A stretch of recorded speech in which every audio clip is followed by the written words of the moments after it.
How you doing all? Welcome back for another video. I'm Jerry Aliberti, owner of Pro-Accel. In this video, we're going to talk about new project kickoff mistakes.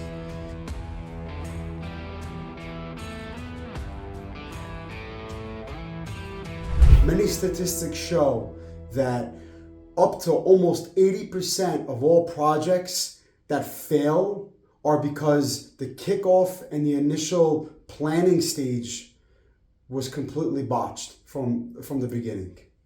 So in this video, we're going to talk about the 5 common mistakes that I see in the kickoff stage. Not so much the beginning and the planning of the project when you're first on the project, but more the kickoff between when you're given the award of a project to when you actually go out and you put your first shovel in the ground. First and foremost, there's no process whatsoever. As you're growing your company, you're bringing on new people. These new people all have their ways of what they think is the right way of implementing and starting a new project.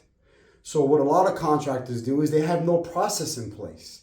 They just hand off the estimate. Okay, guys, we've been awarded the job. You're the project manager. Now go run it.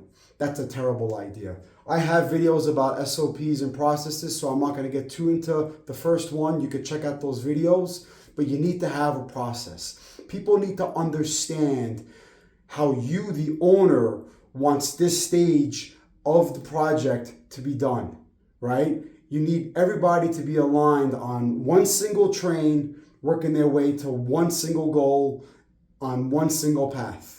Everybody needs to be aligned, and they're not going to be aligned without a process. Number 2, PMs handle all contracts and purchase orders without the estimators. That is a terrible idea.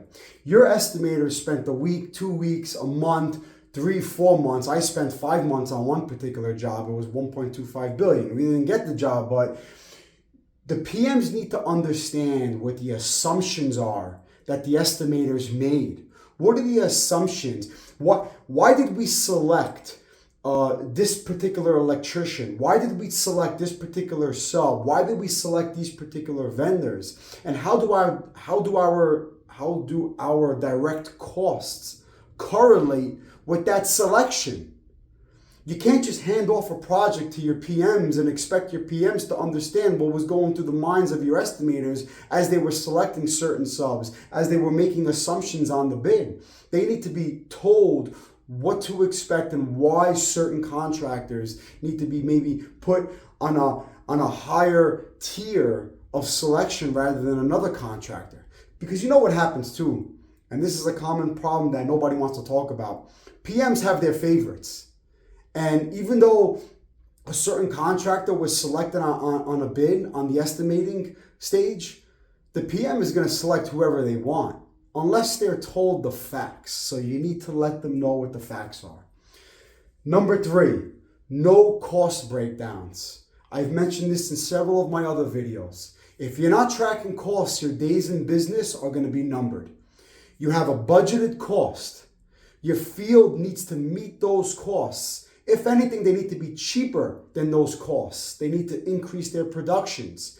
They need a layout. They need another process, a template of how to get your estimated budgets out to the field. And then you need to have a template for your field to track those costs so you're getting the results of your operations, your financial results, in a real-time basis. You know, I'm going to say every month, right?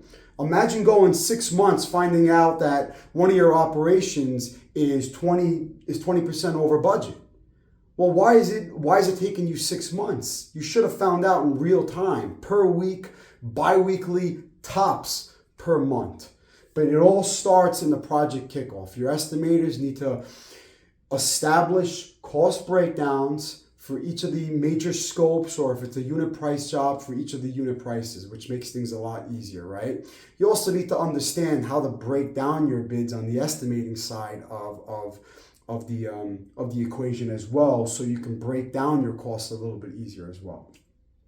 Number 4, team was assembled too late. This is especially true with larger companies. They wait to the award of the project to assemble their team. Maybe they'll start giving a heads up to the project managers a couple of weeks before the award. But if you know you're a low bid, or you know that the contract is probably coming your way, you need to assemble your team really quickly. And I'm not talking about just your PM. If you have a PM, you have supers, you have foremen, they need to be a part of this kickoff stage as soon as possible. Everybody has their own take on how to get that job done better. And it makes life a lot easier to get those conversations happening a lot earlier, right? They need to be a part of contracts and purchase orders. They're all going to have a say in why and why not we should be doing something a particular way. So get them involved early, especially during submittals and paperwork time. I've seen many projects where a contractor will get an award and then the submittals aren't even started until after the award. I was always taught, know your schedule, know your critical path items on that schedule, and make sure the first contractors, the first vendors, the first whatever, those submittals are done as soon as possible. The day after the award, you start sending those submittals to the owner. You got to get that process moving. Everybody's shorthanded. The owners are shorthanded, public agencies are shorthanded, and contractors are shorthanded. Submittals are taking a lot longer to get approved. The cycle is going a lot longer. Get your team assembled, get the paperwork, and get the conversations happening really early on. And if you're bidding work and you don't even know who you're going to put on a job, that's another whole issue. You need to have the people to actually get the productions and have a successful project, right?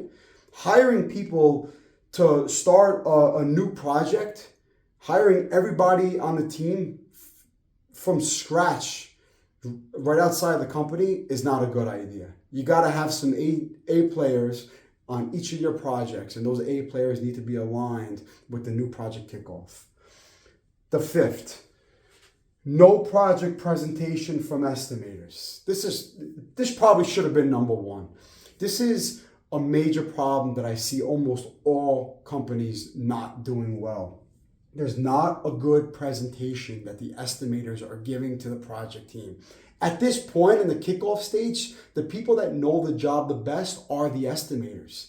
They know the specs, they know the plans, they know all the different RFI questions that were sent in. They know the logistics, they know the means of egress, they know all the assumptions, they know all the risk, they know all the whys and the whats of what was established in those direct costs.